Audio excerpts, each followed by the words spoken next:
आप झाबुआ के रहने वाले हैं, झाबुआ का मरीज रिफर किया जाता है इंदौर के अस्पतालों में। गवर्नमेंट से मैं ये निवेदन करना चाहूंगा कि प्रथम लोकसभा का जो संकल्प है 6% जीडीपी का, वो पूरा किया जाए। आज जब प्रचार करने कोई स्कूल में जाता है, वहाँ का प्रिंसिपल उसे रोकता तो उसे डराने की कोशिश। I am on record saying this. हमारी ये बात आपकी इसको सुनने के बाद हो सकता है कुछ लोगों को खराब लगे तो उसकी मुझे परवाह नहीं। सर डिग्री एक तरह से गेट पास हो गया। टीचर्स हड़ताल पे जाते हैं, महीनों किसी को उसकी खबर नहीं रहती है। इस बारे में आपका क्या सोचना है कि आज एजुकेशन से लोग बेरोजगार हो रहे गवर्नमेंट का ही दूसरा तंत्र, गवर्नमेंट के ही द्वारा दी गई शिक्षा पर भरोसा नहीं करता। सर क्या कारण है बच्चे इंडिया को छोड़कर बाहर पढ़ने में ज़्यादा रुचि दिखाते हैं? बिना कार्य के इंदौर नगर निगम में सैकड़ों करोड़ का भुगतान हो गया। थानेदार नहीं, एक्साइज इंस्पेक्टर नहीं, कोई गवर्नमेंट में उनको जॉब नहीं मिली, तो जब कुछ नहीं मिली तो चलो टीचरों, ये लोग सर्वथा अपात्र हैं शिक्षक बनने के लिए। कभी कभी वो यूनिवर्सिटी कॉलेजों के जाल में फंस जाते हैं, वहाँ पे एडमिशन ले लेते हैं और वो यूनिवर्सिटी रातों रात बंद हो जाती है या रातों रात खोल दी जाती है। जब तक पाकिस्तान से हॉकी या क्रिकेट का मैच ना हो, तब तक देशभक्ति जागृति नहीं है।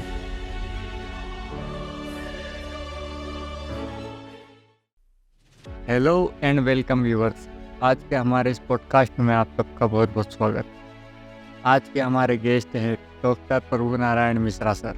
ये देश की कई यूनिवर्सिटीज़ में लेक्चरर और प्रोफेसर रहे हैं। इन्होंने अपनी क्वालिफिकेशन और टीचिंग स्किल के आधार पे न केवल देश के बल्कि अमेरिका और इंग्लैंड जैसी जगहों के छात्रों को भी पढ़ाया है। साथ ही ये उत्तर प्रदेश राज्य हैंडलूम कॉरपोरेशन कानपुर के डिप्टी जनरल मैनेजर भी रहे हैं।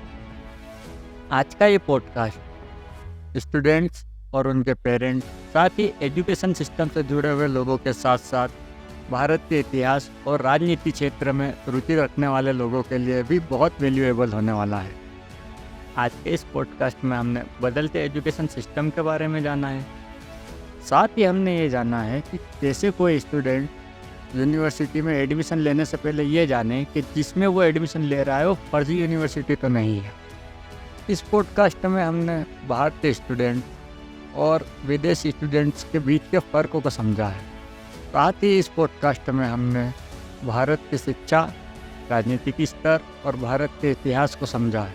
व्यूअर्स, इस पॉडकास्ट में लास्ट तक बने रहे, क्योंकि इस पॉडकास्ट के अंत में हमने आने वाले पॉडकास्ट के बारे में भी बहुत कुछ बताया है। तो चलिए शुरू करते हैं आज के इस podcast. Hello and welcome sir, आपका हमारे इस पॉडकास्ट में बहुत बहुत स्वागत है। धन्यवाद, बहुत बहुत धन्यवाद। सर आपका शिक्षा के क्षेत्र में बहुत योगदान रहा है, इसके संबंधित हम आपसे इस बारे में कुछ चर्चा करना चाहेंगे। जी अवश्य। सर भारत में कौन सा एजुकेशन सिस्टम लागू?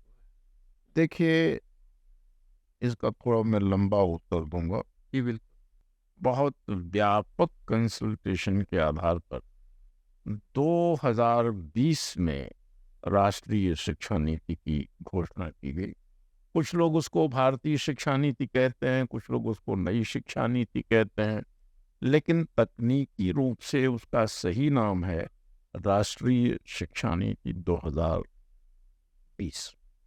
ये 2019 में ही लोकसभा के सामने पेश कर दी गई थी, थोड़ा विलम्ब लगा और 2020 में ये नीति जारी की गई।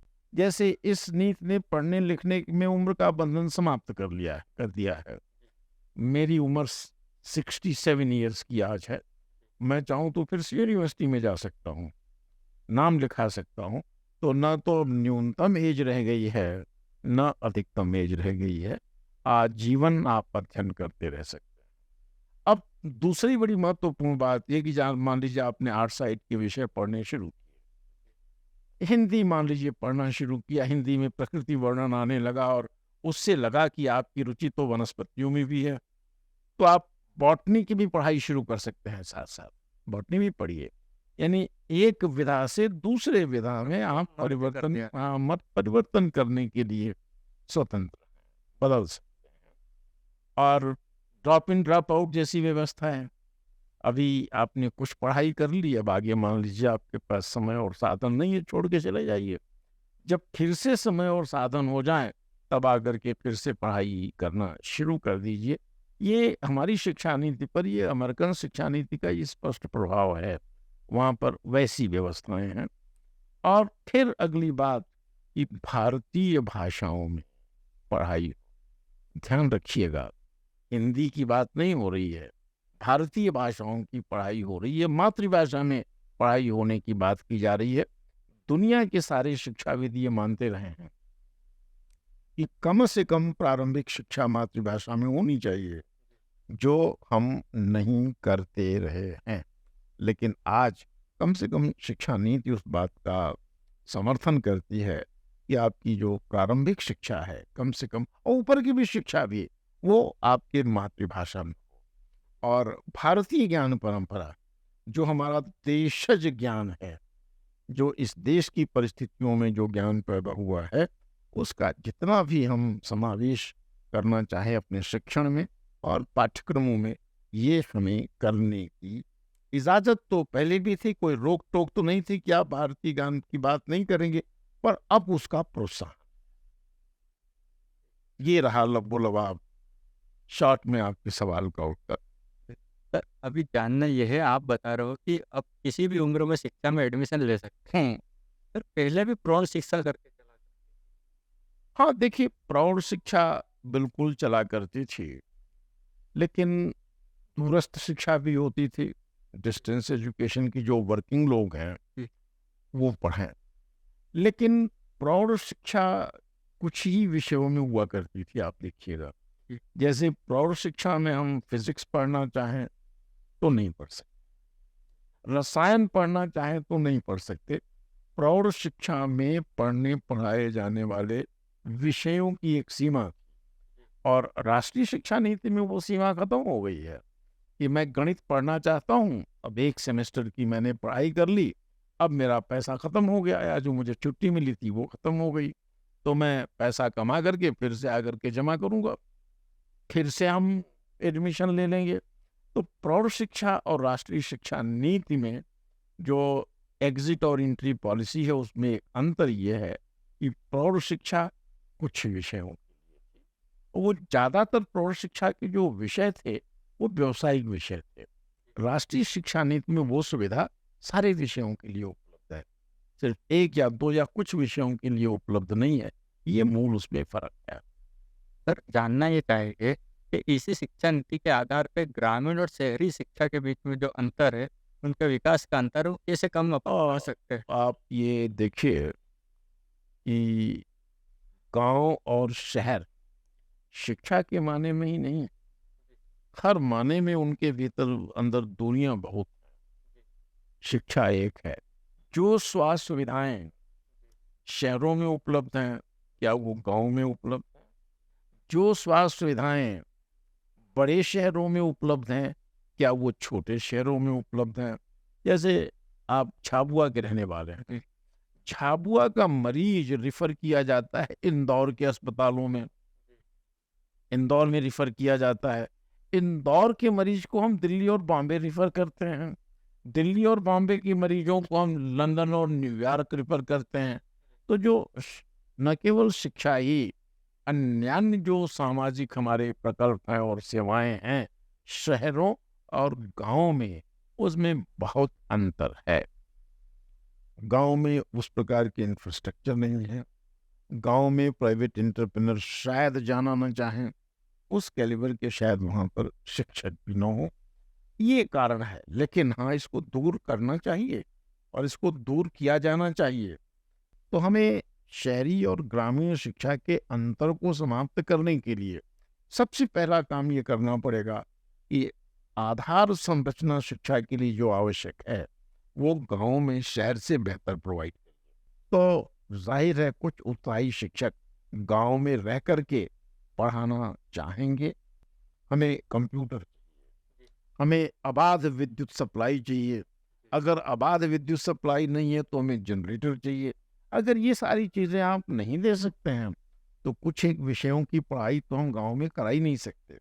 सरल सा उदाहरण लीजिए, मान लीजिए कि हम डिसेक्शन कर रहे हैं और वो मशीनें ऐसी हमें उसमें लगानी पड़ रही जिसके लिए बिजली हमको आवश्यक है, और उसमें पावर बैकअप है नहीं, बिजली चली गई तो हमारे जो एक्सपेरिमेंट चल रहे हैं वो तत्काल बंद हो जाएंगे। अगर विद्युत की निर्बाध सप्लाई नहीं है मान लीजिए, तो कम से कम स्टैंड बाई जनरेटर वगैरह की सुविधा होनी चाहिए। और जो शैक्षणिक कम्युनिटी है जो गांव में जाके काम करना चाहेगी, हायर एजुकेशन की हो तो भी, और मध्यम एजुकेशन की या प्राइमरी एजुकेशन की हो तो भी, उनके बच्चे होंगे, उनके पढ़ाने के लिए आपको फिर स्कूल देना होगा। तो ग्रामीण क्षेत्र के हायर एजुकेशन के विश्वविद्यालयों की या विद्यालयों की को सपोर्ट करने के लिए उसी प्रकार के प्राइमरी स्कूल होने चाहिए। इसमें कुछ एक प्रयोग किए गए, वो प्रयोग अच्छे रहे। जो नवोदय विद्यालय, जवाहर नवोदय विद्यालय, ये गांव में स्थापित किए गए। इसी प्रकार के विद्यालयों की संख्या ग्रामीण क्षेत्रों में हमें और करनी होगी, तब जाकर के शहरी और ग्रामीण शिक्षा का जो अंतर है वो धीरे धीरे कम होगा। वक्त लगेगा इसमें। पर एक सवाल जो आपने नहीं पूछा वो अपनी तरफ से मैं बोल दे रहा हूँ कि हमारे देश में दरिद्रता और प्रतिभा दोनों बिल्कुल समरूपता पूर्वक पूरे देश में है, गरीबी भी और प्रतिभा भी। और एक आश्चर्य की बात है कि जो विद्वान निकले हैं शहरों से कम निकले हैं और ग्रामीण क्षेत्र से ज्यादा निकले हैं। ये अलग बात है कि छोटे छोटे शहरों से, छोटे छोटे जिलों से पढ़ लिख करके वो आगे आ गए, और इसके बाद वो दिल्ली, कलकत्ता, मुंबई, लंदन, न्यूयॉर्क इत्यादि स्थानों पर जाके उन्होंने अपना सिक्का चला दिया। लेकिन उनकी पृष्ठभूमि में कहीं न कहीं गांव है। अब उनको अगर गांव में ही अच्छी शिक्षा दी गई होती तो शायद अभी वो गैर समानता पूर्वक पूर्ण शिक्षा से जो यहाँ तक आए हैं उससे बेहतर वो काम कर रहे होते। ये वाजिब है और उसको यथाशीघ्र किया जाना चाहिए।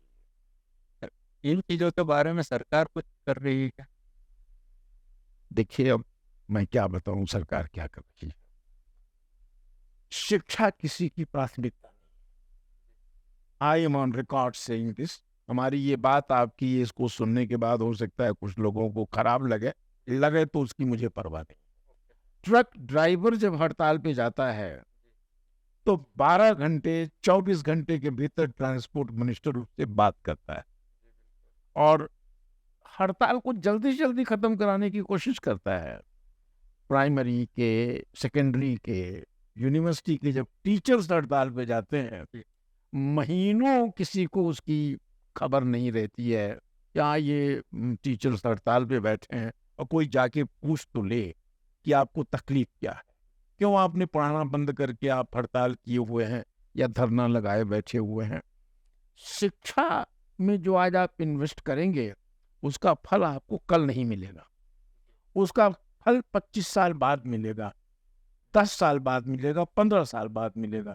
लेकिन अगर ये माल की रफ्तानी रुक गई तो दूसरे दिन ही दिखाई देगा। ब्रेड नहीं पहुंची, खाना नहीं पहुंचा, बटर नहीं पहुंचा, और वो त्राई त्राई मच जाएगी। इसके दूरगामी परिणाम है। आप ये देखिए, फर्स्ट पार्लियामेंट ने एक प्रस्ताव पास किया था, पार्लियामेंट माने सरकार से ऊपर, कि 6% जीडीपी का, राष्ट्रीय आय का, वो शिक्षा में खर्च करें, और इसको बारंबार दोहराया। लेकिन आज हम 2% तक ही पहुंच पाए हैं राष्ट्रीय आय का शिक्षा में आवंटन करने के लिए। तो एजुकेशन तो किसी की प्रायोरिटी है, और चिंता का विषय ये हो सकता है, पर ये प्राथमिकता नहीं है। प्राथमिकता तो अन्य चीजें हैं, जबकि प्राथमिकता शिक्षा को होना चाहिए। ये चिंता का विषय सरकारों के लिए हो सकता है, राजनेताओं के लिए भी हो सकता है, लेकिन ये निर्णय की प्राथमिकता नहीं है कि हम वोट चुनाव के लिए शिक्षकों की ड्यूटी नहीं लगाएंगे। अब मैंने देखा है कि चुनाव के दौरान हमारा पढ़ना लिखना तो बिल्कुल बंद हो जाता था। कभी हम लिस्ट बना रहे हैं, कभी हम लिस्ट का वेरिफिकेशन कर रहे हैं, कभी हम वोट डलवाने प्रिसाइडिंग ऑफिसर बने हुए हैं, तो पढ़ाई लिखाई तो उस पीरियड में बंद। लेकिन अगर शिक्षा प्राथमिकता होती तो हम कहते कि नहीं, टीचर्स चुनाव ड्यूटी में नहीं जाएंगे।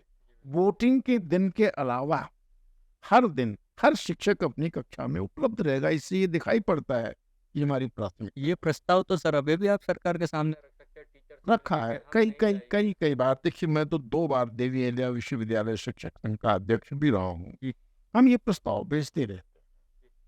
लेकिन अब कभी उनको कह देते हैं कि जनशक्ति की कमी है, चुनाव होने चाहिए, इस नाते शिक्षक की ड्यूटी उसमें लग जाती है। किन्हीं न किन्हीं बहानों को लेकर के शिक्षकों की ड्यूटी लग जाती है। पहले यूनिवर्सिटी की टीचर्स की ड्यूटी नहीं लगती, अब वो भी लगती है। तो अगर हम शिक्षा को प्राथमिकता के दृष्टिकोण से देखते तो शायद सबसे बाद में और बड़ी परेशानी होने की स्थिति में ही हम शिक्षकों की ड्यूटी लगाते चुनाव कार्यों में। चुनाव तो चलो एक जरूरी काम है, अन्यान्य से कामों में उनकी ड्यूटी लगा देते हैं, जैसे जनगणना करना, पशुगणना करना, स्वास्थ्य सर्वेक्षण करना। तो ये सब काम कर रहे हैं शिक्षक, पढ़ाने का काम छोड़। सर इसके लिए तो अपने यहाँ पे शिक्षा मंत्रालय, तो वो इतना बड़ा मंत्रालय होने के बावजूद ये सारी कमियां दूर क्यों नहीं कर पा रहे? इस पे उनका ध्यान क्यों नहीं दे देखिए, ऐसा मैं नहीं कह रहा हूँ कि कमियों को दूर करने का प्रयत्न नहीं किया है, विविध सरकारों ने किया। लेकिन जितना हम उम्मीद करते थे, जिस गति से ये परिवर्तन होगा, उस गति से ये परिवर्तन नहीं हुआ है।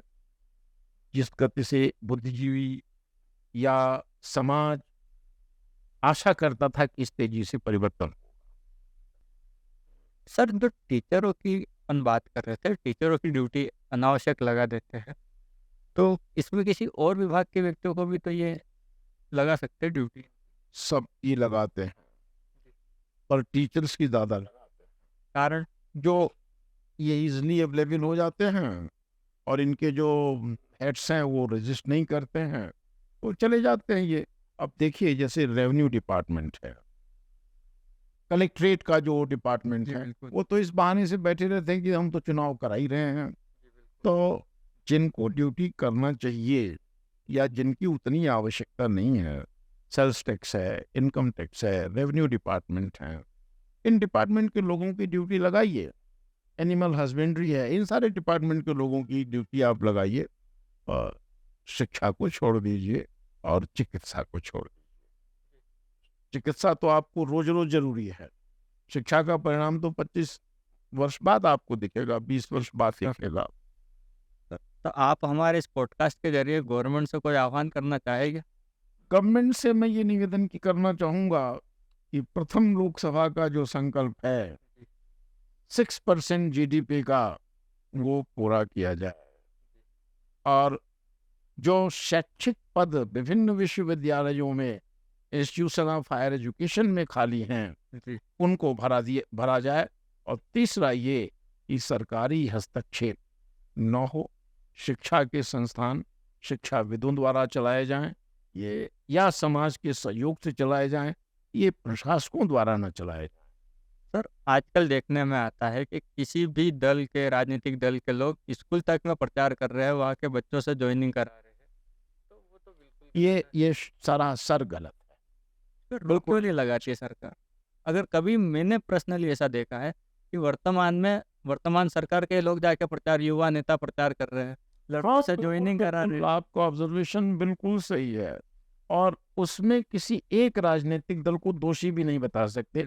जिसकी सरकार है वह अपना पूरा का पूरा लाभ लेता है, दूसरा आता है तो फिर वही का वही करना वो शुरू करता है। सर ये बच्चों के लिए सही नहीं है। बिल्कुल सही नहीं है, किसी के लिए भी सही नहीं है। और जो ये करा रहे हैं वो जानते हैं कि उनके लिए भी सही नहीं है। उनका काम पढ़ना लिखना है, उनका काम डिस्कशन और डिबेट है, उनका काम एक्टिव पॉलिटिक्स नहीं। आज जब प्रचार करने कोई स्कूल में जाता है, वहाँ का प्रिंसिपल उसे रोकता तो उसे डराने की कोशिश करता। हाँ, क्योंकि प्रिंसिपल के अनेकों हित उससे जुटे हुए हैं जी, तो प्रिंसिपल उसके हित न छीने जाए, इस नाते वो डर जाता है। बट इसको रोक ही दे तो ज़्यादा बेहतर रहेगा ना बच्चों के हित के लिए। कानून बना के इसको रोकना तो उचित होगा। और हमारे ख्याल से जब कोई ऐसा कानून आएगा तो सब इसका समर्थन करेंगे, क्योंकि जानते तो सब हैं कि ये गलत है। क्योंकि पीछे वाला ऐसे ही करके गया था तो हम भी ऐसे ही करेंगे। बस वही तो चल रहा है, एक के पीछे एक। ये अगर इस पर कानून आ जाए जी तो ये बिल्कुल उचित होगा। सब हमारे ख्याल से इसका साथ देंगे। सर, आपने अंतर्राष्ट्रीय स्तर पे भी बच्चों को पढ़ाया है, तो वहाँ पे ऐसी कोई आपको मैंने खैर देखने को मिलता है सरकार? जी कभी नहीं। मैंने 2 जो है स्थानों पर तो पढ़ाने का कार्य किया, यूनाइटेड किंगडम में, इंग्लैंड में और अमेरिका में। एक स्थान पर मैंने पढ़ने का काम किया, नीदरलैंड का जो राष्ट्रीय national university of Ireland, Dublin में। तो वहाँ का ही मैं बात बताऊं, एक दिन विभागाध्यक्ष महोदय नहीं आए, देरी से आए। तो हम लोगों में किसी ने उनसे पूछा नहीं कि आज आप देरी से क्यों आए। उन्होंने स्वयं सबको बताना शुरू किया चाय पर कि वो आयरलैंड के राष्ट्रपति आए हुए थे। तो यूनिवर्सिटी के कुलपति ये चाहते थे कि सारे विभागाध्यक्ष लोग उनसे मिल लें। कुल 20-15 मिनट के भीतर सारा प्रोग्राम खत्म हो गया। आयरलैंड के राष्ट्रपति महोदय पधारे, उनको जो करना था वो उन्होंने किया और लोगों से उन्होंने नमस्कार वगैरह हुआ और वो रवाना हो गए। उस देश में एक परिपाटी ये है कि जो सबसे महत्वपूर्ण व्यक्ति है वो सबसे पहला भाषण देगा। तो यदि राष्ट्रपति वहां है तो पहला भाषण राष्ट्रपति का होगा। मान लीजिए उसने 4 मिनट का भाषण किया है तो बाद का कोई भी व्यक्ति 4 मिनट से ज्यादा भाषण नहीं करेगा। उपराष्ट्रपति आता है वो 4 मिनट से कम बोलेगा, मंत्री आता है वो 3 मिनट से कम बोलेगा। तो इस तरह से वो राष्ट्रपति ही सेट कर देता है कि इससे ज्यादा किसी को बोलना नहीं है। कोई तामझाम नहीं, कोई पुलिस नहीं, कोई ट्रैफिक जैम नहीं, कुछ नहीं।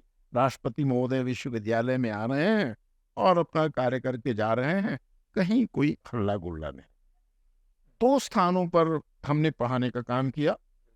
एक तो इंग्लैंड, जहाँ की वेलफेयर इकोनॉमी है। उस वक्त जब मैं काम कर रहा था वहाँ पर तो हर प्रकार की एजुकेशन फ्री थी, प्राइमरी, सेकेंडरी, हायर एजुकेशन। यहाँ तक कि अगर बाहर से भी आप वहाँ पढ़ने गए तो ट्यूशन फीस आपकी माफ है, बाकी रहने वहने का जो कुछ आपका खर्चा होता है हो।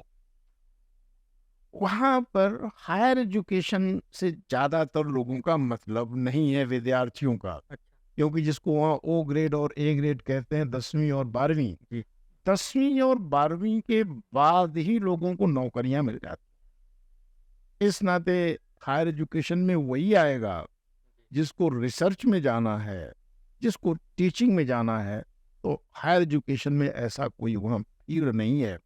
लेकिन एक बात मैं ये कहूँ कि अगर हम छात्रों और शिक्षकों की गंभीरता की तुलना करें, यदि हम 10वें पायदान पर हैं तो वो पहले पायदान पर, अपने काम को वो बहुत ही गंभीरता से लेते हैं।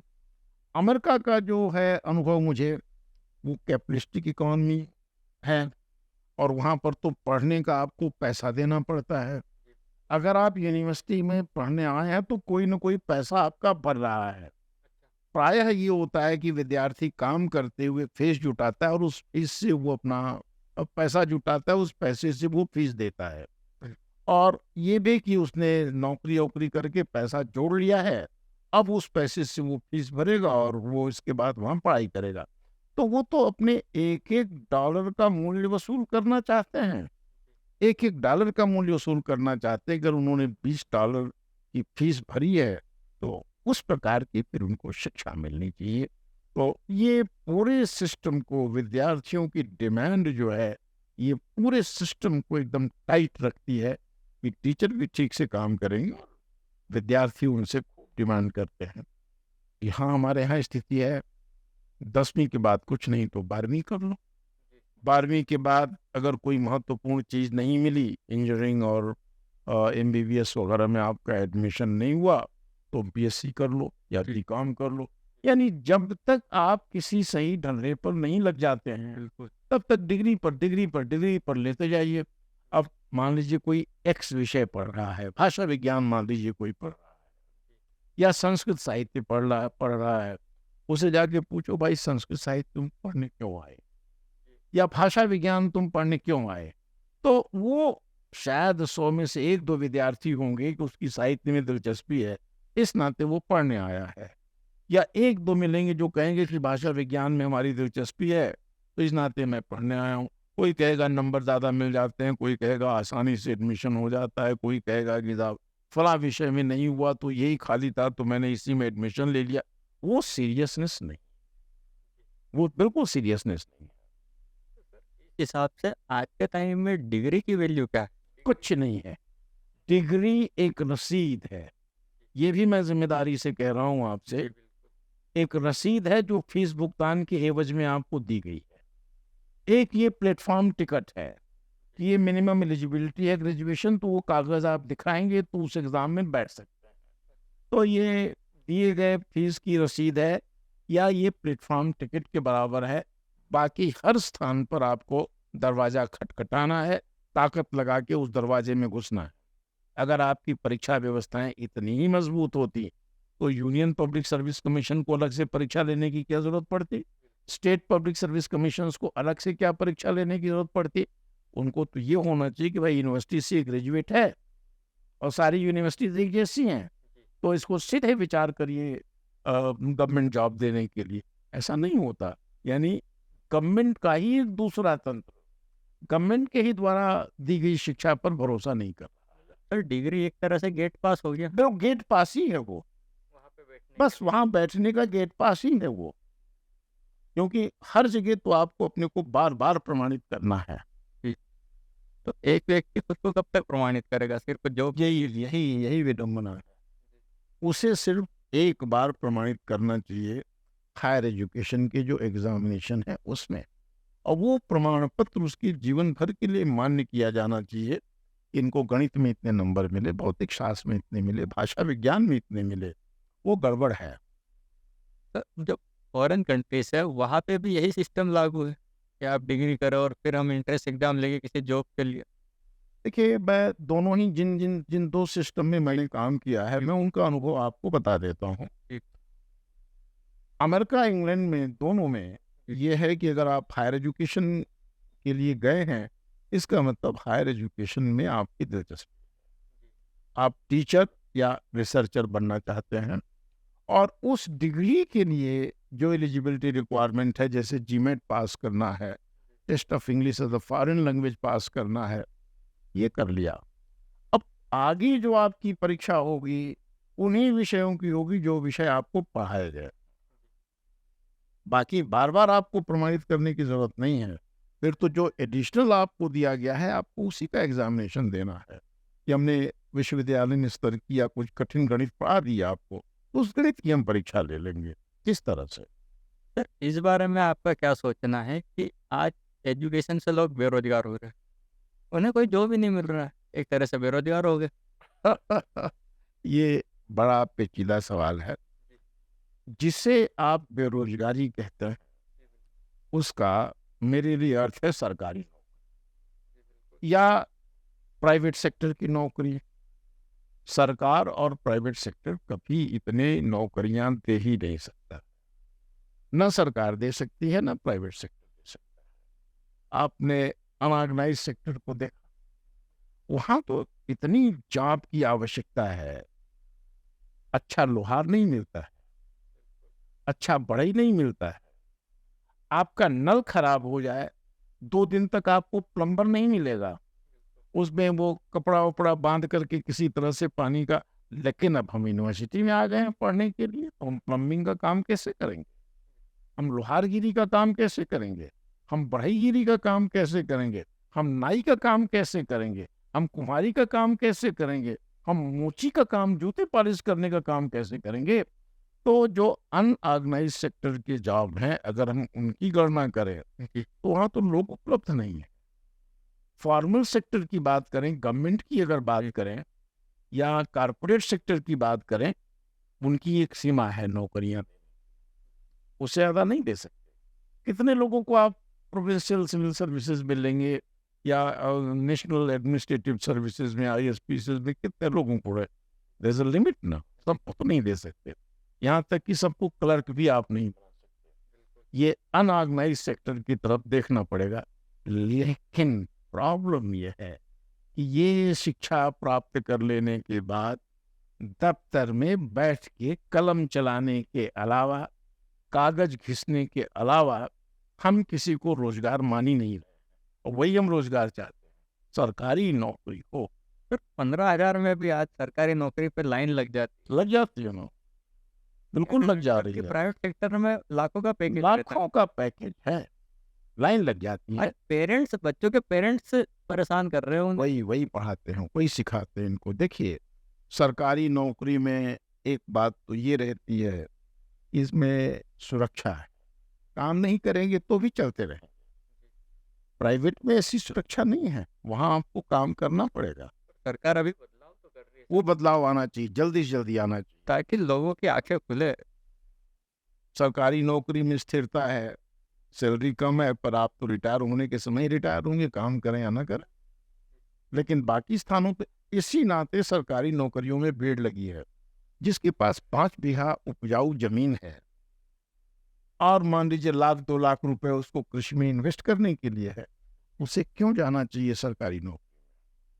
कुछ पंजाब का डेटा हमारे पास है, आपको जान के खुशी होगी, मुझे भी खुशी हुई जब मैंने ये डेटा देखा। अगर 10 एकड़ किसी परिवार में जमीन है और 2 भाई हैं, तो दोनों आपस में इस बात के लिए विवाद करते हैं कि मैं खेती देखूंगा तो नौकरी कर। तो जो खेती देखता है उसकी शान कुछ और होती है। यहाँ उल्टा है कि भाई हम तो नौकरी करने जा रहे हैं, खेती वेती तुम देखो। जो किसी काम का नहीं माना गया वो चल तू खेती कर। बदलाव हो रहा है, वैसे वक्त लगेगा, पर इसकी गति अगर कुछ तेज हो जाए तो ज्यादा अच्छा रहेगा। आपके हिसाब से आपको सेवा में आने से लेकर के अभी तक एजुकेशन क्षेत्र में क्या बड़े बदलाव देखने मिले, या क्या आपके हिसाब से बदलाव होना चाहिए? देखिए, मेरे हिसाब से जो बदलाव होने चाहिए, तो पहला जो देखा मैंने, बदलती हुई टेक्नोलॉजी के साथ पढ़ने और पढ़ाने के तरीकों में परिवर्तन का। दूसरा जो मैंने देखा, ये बात बहुत लोगों को पसंद नहीं आएगी, जैसे जैसे शिक्षकों की तनख्वाह बढ़ती वैसे वैसे वो लापरवाह होते। हमारे समय में 1,000 रुपए प्रोफेसर की तनख्वाह हुआ करती थी और उनका जीवन पूरी तौर पर विद्यार्थियों के लिए हुआ। जब मैंने अपनी अंतिम सैलरी ड्रॉ की है तो वो थी 2,62,000। तो ये परिवर्तन हुआ कि शिक्षकों की गंभीरता अपने विद्यार्थियों के प्रति लगातार कम, और ये मैं उसको देखता हूँ कि जैसे जैसे उनका वेतन बढ़ता गया वैसे वैसे उनकी गंभीरता भी कम होती गई। अपने विद्यार्थी के हित के अलावा उनका कोई दूसरा प्रयोजन नहीं था। तीसरा जो मैंने देखा, शिक्षक और विद्यार्थी दोनों में कि जो आत्मानुशासन की बात थी वो धीरे धीरे कम होती, दोनों में कम होती। मॉनिटरिंग की ज्यादा जरूरत पड़ने लगी। ये मैंने 3 परिवर्तन अनुभव किए हैं जिसका मैं हिस्सा रहा हूँ, जो मैंने देखा है। स्कूलों में वही इतिहास क्यों पढ़ाया जा रहा है? अगर शुरू से बच्चों को कुछ स्किल डेवलप कोर्स पढ़ाते जाए, या टेक से रिलेटेड, या प्रोग्रामिंग है, या फिर ये शेयर मार्केट से रिलेटेड कोर्सेस स्कूल के समय से चालू हो जाए। अगर स्कूल के समय शेयर मार्केट या टेक्निकल चीज़ें या प्रोग्रामिंग, इस बात से तो मैं सहमत हूँ कि स्कूल के समय से ही टेक्निकल चीज़ें बच्चों को पढ़ाई जानी चाहिए, लेकिन बचपन से ही हमें उनको समाजशास्त्र, इतिहास और साहित्य भी पढ़ाना चाहिए, क्योंकि समाज के लिए हमें एक टेक्निकल रोबोट नहीं चाहिए, हमें समाज के लिए एक संवेदनशील आदमी भी चाहिए। तो इन दोनों का मिश्रण होना चाहिए कि वो साहित्य भी जानता है, कविता को एप्रिसिएट करता है, शायरी को एप्रिसिएट करता है, और स्टॉक मार्केट में इन्वेस्ट करने की विद्या भी उसके पास है। दोनों का संतुलन। अब नई शिक्षा नीति में जो स्किल ओरिएंटेड कोर्सेज हैं, जिनका समावेश हर स्तर पे आपको करना है, ये उस कमी को पूरा कर रहा है। सर, क्या कारण है बच्चे इंडिया को छोड़कर बाहर पढ़ने में ज्यादा रुचि दिखाते हैं? देखिए, जो ब्रिलियंट विद्यार्थी, अगर उसी हिसाब से, उनकी ब्रिलियंस के हिसाब से सिस्टम उनको चैलेंजेस और अपॉर्चुनिटीज ना दे, तो वो ऐसे स्थान पर बिल्कुल जाना चाहेंगे जहाँ पे उनके सामने चैलेंजेस हैं और अपॉर्चुनिटीज दोनों। हम यहाँ पर अपने विद्यार्थियों को चैलेंजेस देने में भी असफल रहे हैं और अपॉर्चुनिटीज देने में भी असफल रहे हैं। इसलिए ज़्यादातर लोग विदेश चले जाते हैं। कुछ लोग ज़रूर ऐसे हैं जो विदेश नहीं जाते हैं और यहीं की परिस्थितियों में रह करके, परेशानियां झेल करके वो दुनिया में अपना नाम करते हैं। दो तीन उदाहरण दूंगा मैं। प्रोफेसर चिदम्बरम, जो एटॉमिक एनर्जी आयोग भारतवर्ष के अध्यक्ष रहे कभी, उनकी सारी पढ़ाई हिंदुस्तान में और उन्होंने कोई बड़ी नौकरी भी करने की मंशा नहीं पाली जिसमें ज़्यादा तनख्वाह मिले। भारतवर्ष परमाणु शक्ति संपन्न हो, इस नाते वो परमाणु ऊर्जा विभाग में ही काम करते रहे और एटॉमिक एनर्जी कमीशन के वो अध्यक्ष हुए। प्रोफेसर सीवी रमन साहब, उनको भी आप कह सकते हैं कि वो इंडिजिनस वैज्ञानिक, भारतवर्ष में ही उनकी परवरिश हुई। हरगोविंद खुराना साहब देश छोड़ के चले गए, तो हमारे एक नोबेल लॉरिएट तो अमेरिका के नागरिक के रूप में नोबेल लॉरिएट बने और एक तो यहीं की मिट्टी में पल बढ़ करके यहीं पे अपना शोध कार्य करके बने। लेकिन हाँ, ज़्यादातर लोग अपॉर्चुनिटीज देखते हैं, चैलेंजेस देखते हैं। हमारी शिक्षा व्यवस्था ऐसा कुछ भी करती नहीं है कि बच्चों के सामने हम चैलेंजेस रखें और उनको अपॉर्चुनिटीज दें। हमारे जो इंस्टीट्यूट ऑफ एक्सीलेंस हैं, उनकी बात अलग है। वो एकेडमिक चैलेंजेस देते हैं और वहाँ पर पढ़ने के कुछ रिवार्ड्स भी मिलते हैं। सर, वो सुविधा अपने देश में कैसे लाया जा सकता है, कैसे बदलाव करना होगा? हम लोगों ने बातचीत में ये बातचीत शुरू की थी कि एजुकेशन पहले तो किसी की चिंता का विषय बने ना, जी। तब तो हम इसकी समस्याओं के समाधान की दिशा में सोचें। हमें एक तो इंफ्रास्ट्रक्चर देना होगा विश्व स्तरीय। अगर विश्व स्तरीय विद्वान आप पैदा करना चाहते हैं तो लोगों में समर्पण के साथ कार्य करने की प्रेरणा विशेष रूप से अध्यापकों में आपको पैदा करनी पड़ेगी, क्योंकि जो श्रेष्ठ दिमाग है वो दूसरे श्रेष्ठ दिमाग को अपनी तरफ आकर्षित करता है। Brilliant mind attracts other brilliant minds. अगर हमारे टीचर ही डल हैं और जिनके लिए टीचिंग एक मिशन नहीं नौकरी है, तो ऐसे टीचर से आप कुछ उम्मीद भी नहीं कर सकते हैं कि वो बौद्धिक या सामाजिक परिवर्तन के सूत्रधार बने।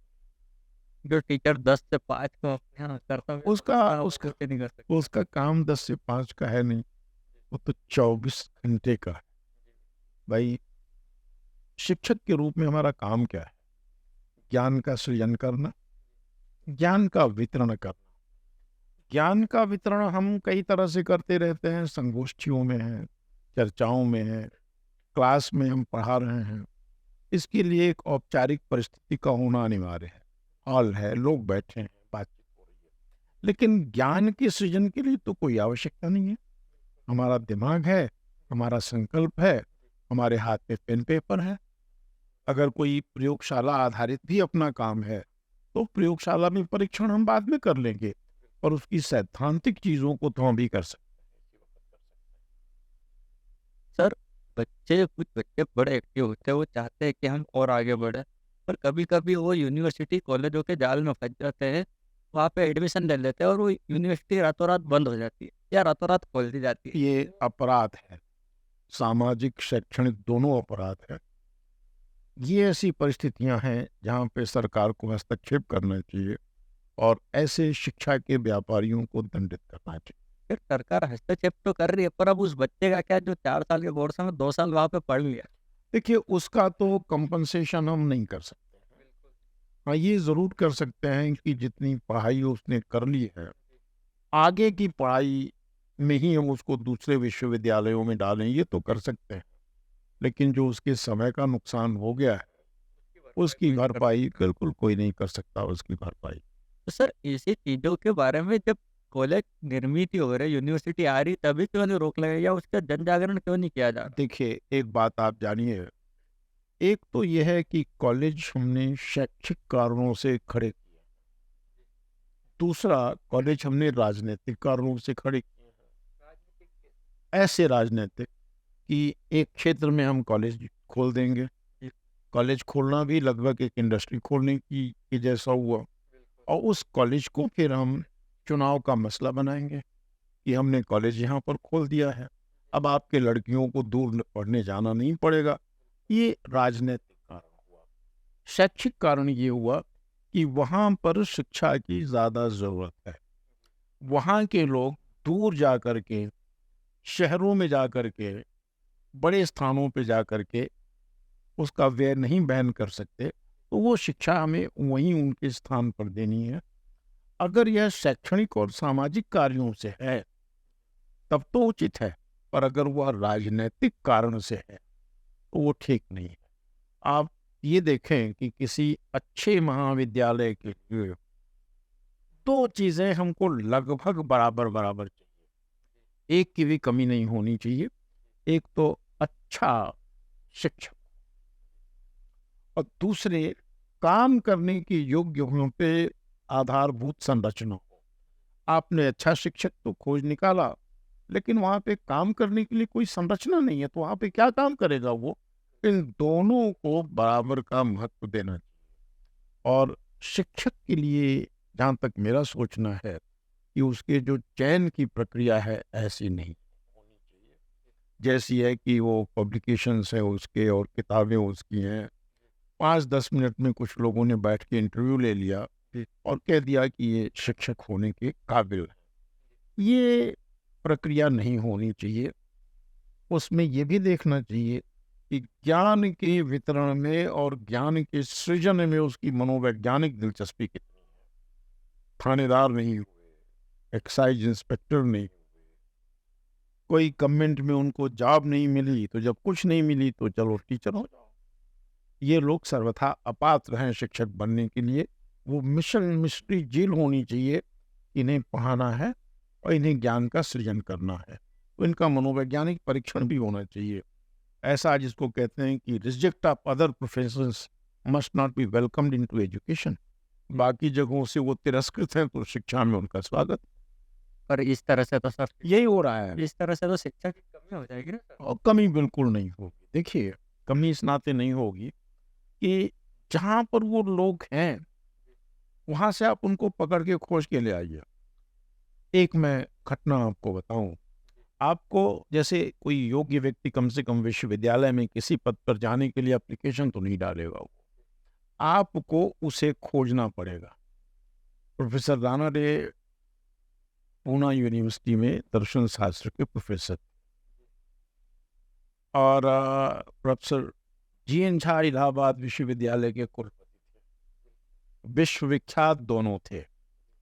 इलाहाबाद विश्वविद्यालय को दर्शन शास्त्र का प्रोफेसर अपॉइंट करना था, तो जो आवेदन करने वाले लोग थे उनको सिलेक्शन कमेटी ने पात्र नहीं माना और कहा कि अगर प्रोफेसर राणा डे को इलाहाबाद विश्वविद्यालय बुला लिया जाए तो अच्छा होगा।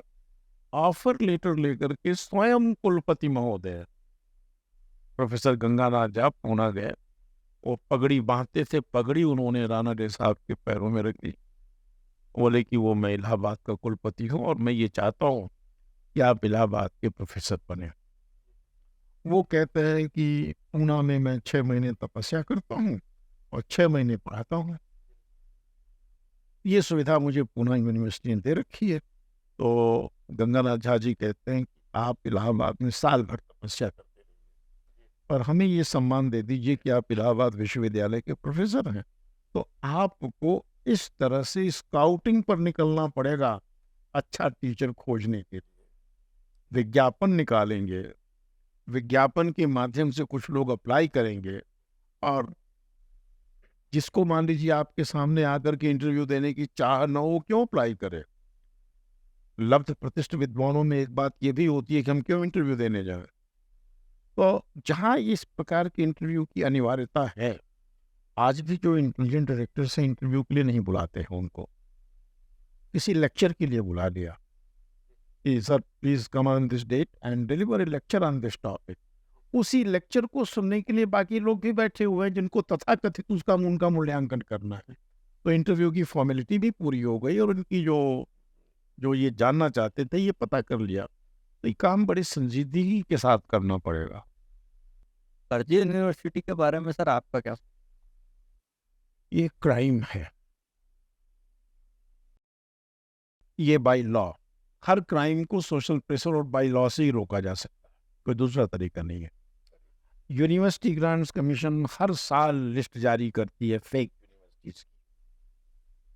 इस लिस्ट को और प्रचारित प्रसारित करना चाहिए कि सबको पता लगे कि ये जाली यूनिवर्सिटीज हैं और इनको जो है प्रचार प्रसार ही तो नहीं हो रहा है सर। वो प्रचार प्रसार नहीं हो रहा है। भाई पहले बात तो आपके पास एक कंप्यूटर होना चाहिए, उस पर इंटरनेट की फैसिलिटी होनी चाहिए। फिर आप उस पर यूजीसी की वेबसाइट पर देखें कि फर्जी यूनिवर्सिटीज कौन कौन सी हैं। तो जिसके पास इतनी सुविधा नहीं है उसको तो पता भी नहीं चलेगा कि जिस जगह वो पढ़ रहा है वो फर्जी है। कई यूनिवर्सिटीज के संचालक जेलों में बंद हैं इसी फर्जीवाड़े के कारण। आप हमारे जो दर्शक है, जो बच्चे छात्र हैं, उन्हें बताइए वो फर्जी यूनिवर्सिटी को कैसे कहाँ देख सकते हैं? यूनिवर्सिटी ग्रांट्स कमीशन की वेबसाइट पर वो देख सकते हैं कि कौन से फेक यूनिवर्सिटीज हैं। आप डाल दीजिए गूगल पर the list of fake universities in India, वो पूरी की पूरी लिस्ट आपके सामने आ जाएगी जो यूनिवर्सिटी ग्रांट्स कमीशन ने जारी किया हुआ है। सर ऐसा कोई रहती है यूनिवर्सिटी की उसमें नाम भी आ गया और फर्जी? ऐसा शायद संभावना तो है, पर है नहीं आज की तारीख में ऐसा कि कोई मैनिपुलेशन करके फर्जी यूनिवर्सिटी का नाम उस लिस्ट से बच गया है। इसकी संभावना तो है, पर अभी तो छानबीन करके फर्जी यूनिवर्सिटीज के नाम जग जाहिर कर दिए गए हैं।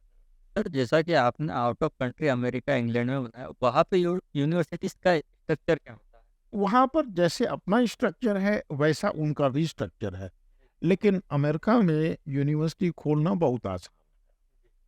जैसे आप यहीं से इंटरनेट पर बैठ करके ऑनलाइन यूनिवर्सिटी खोल सकते हैं, लेकिन उस यूनिवर्सिटी का कोई महत्व नहीं होगा जब तक उन सब्जेक्ट की काउंसिल्स, जो सब्जेक्ट आप पढ़ाना चाहते हैं, वो ये मान्यता आपको ना दें ये भाषा पढ़ाने योग्य हैं, ये गणित पढ़ाने योग्य हैं, ये इंजीनियरिंग पढ़ाने योग्य हैं, ये फार्मेसी पढ़ाने योग्य है। उन विषयों की काउंसिल इतनी मजबूत है, वहाँ नेतागिरी नहीं होती है। ये उस विषय के जो सुनामधन्य विद्वान हैं वो सर्टिफाई करेंगे कि हाँ इनमें इतना संसाधन है, ऐसी प्रयोगशालाएं है, ऐसी लाइब्रेरी है, ऐसे काबिल उस्ताद पढ़ाने वाले लोग इनके पास है, ये अच्छी पढ़ाई ये करा सकते। फर्जीवाड़ा में वो चला सकते हैं, यानी वहाँ पे फर्जीवाड़ा के चांसेस? उनको तो मार्केट फोर्सेस जो है निकाल बाहर कर। आप यूनिवर्सिटी भी बना दीजिए, कोई रोक टोक नहीं। आप डिग्री भी दे दीजिए, कोई रोक टोक नहीं। उस डिग्री को लेके घूमिए, कोई उसका मूल्य नहीं है। नाम के साथ लिखने के अलावा उसका कोई मूल्य नहीं है। साथ में स्टूडेंट का हो गया ना सर। कुछ ऐसे स्टूडेंट हैं जिनको सिर्फ डिग्री चाहिए। ऐसे ऐसे दृष्टांत मेरे सामने भी आए हैं, नाम नहीं बताऊंगा उन लोगों का। एक सज्जन को एमबीए करना है, सब करा दीजिए इनको एमबीए। तो हमने कहा कि बैठना तो आपकी दुकान पे ही है ना इनको, तो क्या करेंगे? बोले जिस लड़की से शादी हो रही है वो सर है एमबीए, तो अब ये मतलब बेटा अगर नहीं पढ़ा लिखा रहेगा तब तो बड़ी बेइज्जती होगी। तो उनको तो वैवाहिक आवश्यकताओं के लिए एक डिग्री चाहिए कि लड़की जितनी पढ़ी लिखी है वो इतनी डिग्री जो है होने वाले जो दूल्हे हैं उनके पास भी हो। तो कुछ लोगों को डिग्री का ऐसा शौक है, वो अर्जी फर्जी यूनिवर्सिटीज में चले जाएं, ले लें वहाँ से डिग्री। न उस डिग्री की कोई मान्यता है, न उस डिग्री के आधार पर कोई आपको रिकॉग्निशन मिलेगा और ना ही कोई नौकरी मिलेगी। सर ऐसे कई घोटाले हुए हैं अपने यहाँ पे, जैसे यूनिवर्सिटी से थोड़े बहुत पेपर लीक की तरफ ध्यान दें, उसकी तरफ आपको क्या कहना है? एक बात आप देखिए, प्रायः ऐसी जांचें हुई हैं, पेपर लीक तो छोटा घोटाला है। अगर आप घोटालों के इतिहास से जाएं तो जब से देश आजाद हुआ है तब से घोटाले शुरू हो गए हैं, अनेक घोटाले। शिक्षा के क्षेत्र में और ऐसे ऐसे बड़े बड़े घोटाले हुए कि बिना कार्य के ही, जैसे एक यूरिया स्कैंडल हुआ था, एक छटाक यूरिया देश में आया नहीं था, उसका भुगतान हो गया। एक छटाक यूरिया नहीं आया। अभी आप देख रहे हैं नगर निगम में बिना कार्य के, इंदौर नगर निगम में सैकड़ों करोड़ का भुगतान हो गया। तो घोटाले तो अनेकों। मैं घोटालों का पक्ष नहीं ले रहा हूँ। इन घोटालों की जब जांच की जाती है तो 90% घोटालों की जांच में रिजल्ट ये आता है, ये सिस्टम फेल्योर था, ये तंत्र की विफलता थी। मेरा ये सुविचारित मत है कि हर घोटाले के पीछे एक बुद्धिमान और दुष्ट व्यक्ति होता है जो अपनी बुद्धि लगा करके उस सिस्टम के लूप होल्स का फायदा उठाता है। तो जिसको हम सिस्टम फेल्योर कहते हैं वो प्रायः किसी व्यक्ति का फेल्योर होता है। फेल्योर क्या, उसके हिसाब से उसकी सफलता होती है। इस सिस्टम में कोई झरोखा देख करके उसमें घुस गया और उसका उसने लाभ ले लिया। तो जो पेपर लीक का जो आपने प्रश्न उठाया, इसमें दोनों ही प्रकार के सुधार अपेक्षित हैं। एक तो सिस्टमगत सुधार और एक व्यक्ति का सुधार। जो परीक्षा व्यवस्था से डील करने वाले लोग हैं वो इतने चरित्रवान मजबूत हों कि किसी सूरत में उनके द्वारा पेपर लीक नहीं होगा अगर वो पकड़े गए। सिस्टम आप ऐसा बनाइए कि पेपर सिर्फ उन हाथों से गुजरे जो उस व्यवस्था के अंग हैं और उन व्यक्तियों को आपने पहले ही देख रखा है, इनके द्वारा पेपर आउट नहीं हो सकेगा। पेपर आउट होने की सजा तो बच्चों को मिल रही है। पेपर कोई सालों से तैयारी कर रहा है और उसने मेहनत करके पास कर लिया और पता चला एग्जाम कैंसिल हो गया। और अगर मान लीजिए एग्जाम कैंसिल न हुआ तो जिनको पेपर मिल गया है पहले से चोरी से, उनको फायदा हो गया, अच्छे विद्यार्थी को फायदा नहीं हुआ। उसका नुकसान तो बिल्कुल सही में होता है। अब ये है कि उसको कंपनसेट हम कैसे करें जिसका नुकसान हो गया है। उसके लिए कोई मार्ग ढूंढना चाहिए कि सिस्टम के फेल्योर से या व्यवस्था में बैठे किसी व्यक्ति की दुष्टता के कारण जिनका नुकसान हुआ उन्हें कुछ न कुछ किसी न किसी रूप में भरपाई तो की जानी। सर, इसी कारण से बच्चों का शासन प्रशासन से विश्वास उठ रहा है। आज वो IIM और जो भी कोर्स करके वो बाहर जॉब करने जा रहे हैं। क्या सही सही सही कह रहे हैं आप, सही कह रहे हैं।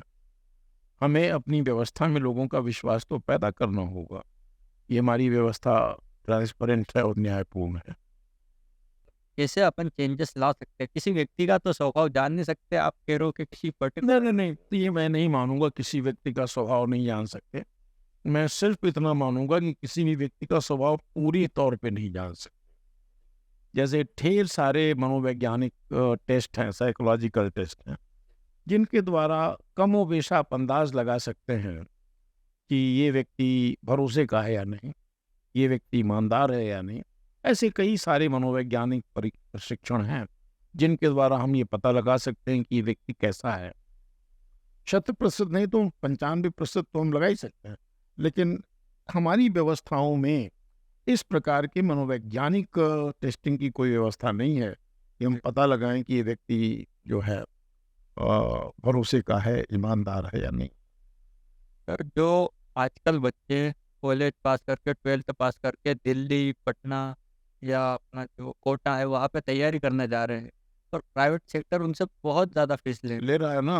वो ना जाने कैसे कहाँ पे रहते हैं, कहाँ पे तैयारी करते हैं। इसके अच्छा अगर सरकार उनकी लिए कुछ सुविधाजनक व्यवस्था करे, सरकार से विश्वविद्यालयों में एक संवर्ग के विद्यार्थियों के लिए ये व्यवस्था की। SC/ST कैटेगरी के लिए प्री एग्जाम एक कोचिंग सेंटर बनाए। जिस विश्वविद्यालय में मैं काम करता रहा हूँ वहाँ भी रहे, ये 3-4 विश्वविद्यालयों में मैंने काम किया। तो सरकार की तरफ से ये व्यवस्थाएं हैं, लेकिन वो सारे विद्यार्थियों के लिए नहीं।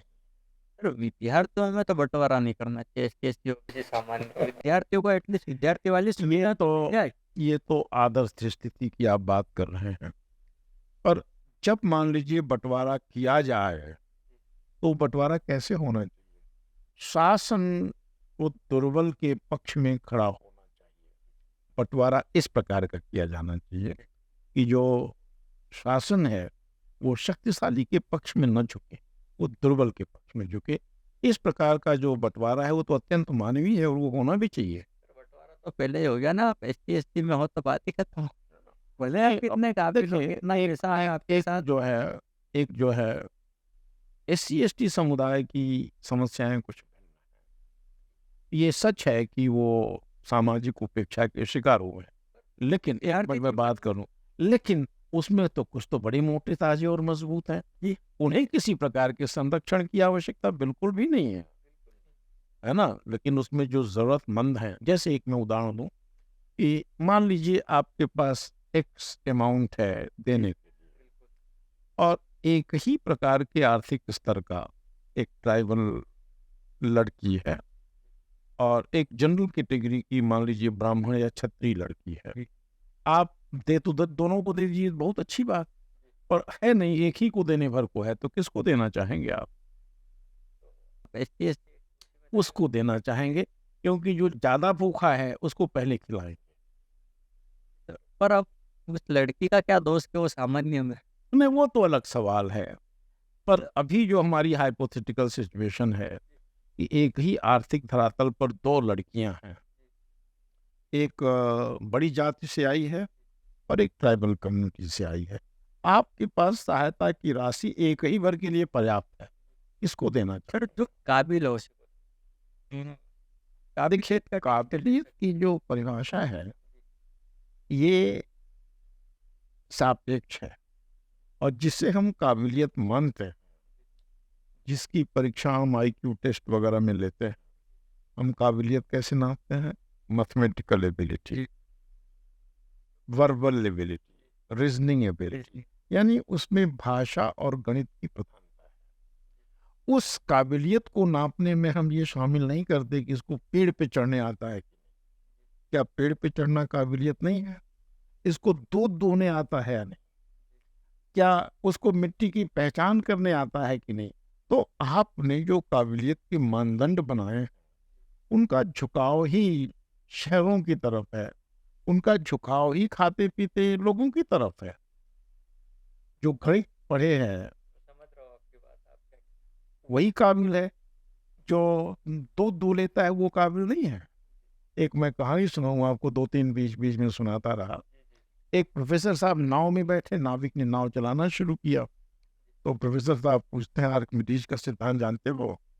तो कहा, सर मैं आर्किमिडीज़ का सिद्धांत तो नहीं जानता, इनका नाम ही नहीं सुना है। अरे तो तुम आर्किमिडीज़ का सिद्धांत नहीं जानते, जिसके बल पे, जिस सिद्धांत के आधार पे तेरी नाव चलती है? तुम लॉज़ ऑफ फ्लोटिंग बॉडीज़ जानते हो?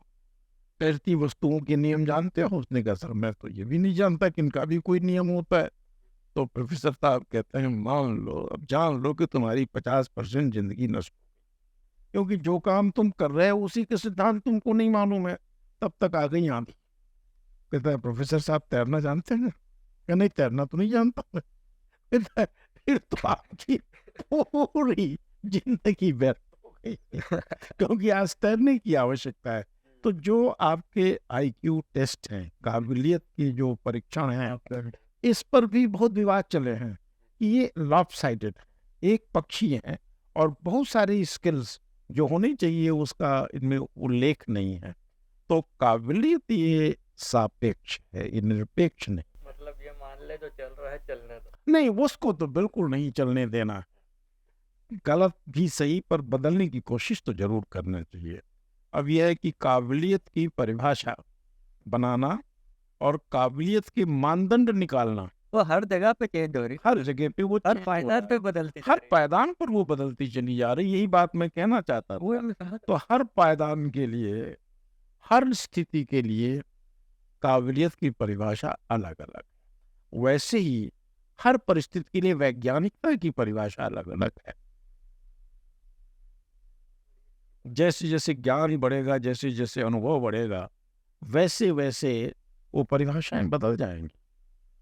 सर, छात्रों में आपको क्या फ़र्क देखने मिलता है यहाँ के और इंटरनेशनल? इंटरनेशनल छात्र ज़्यादा गंभीर हैं, विशेष रूप से अमेरिका में पढ़ने वाले। मतलब इंटरनेशनल से मैं इतना अर्थ ये निकाल रहा हूँ, वो एशिया और अफ्रीका के छात्रों की बात नहीं कर रहा हूँ मैं। वेस्टर्न यूरोप और अमेरिका के छात्रों की बात कर रहा हूँ, रूस और अमेरिका के छात्रों की बात कर रहा हूँ। उनमें गंभीरता बहुत ज़्यादा है। खासकर अमेरिकन विद्यार्थियों में, जिसको कहते हैं they are paying through their nose, वो तो पढ़ने के लिए इतना उनको भुगतान करना पड़ रहा है कि वो अफ़ोर्ड नहीं कर सकते लापरवाह होना। यहाँ क्या हम अपनी शिक्षा का व्यय दे रहे हैं? और जहाँ दे रहे हैं हम, वहाँ पे हम ज़्यादा गंभीर हैं। वो तो माता-पिता दे दे रहे हैं, या तो स्कॉलरशिप आ जा रही है, तो हमारा तो कुछ लग ही नहीं रहा है ना। गवर्नमेंट ये काम तो अच्छा कर। कुछ नहीं लग रहा है, कुछ नहीं लग रहा है, तुम्हारी कोई चिंता भी नहीं है।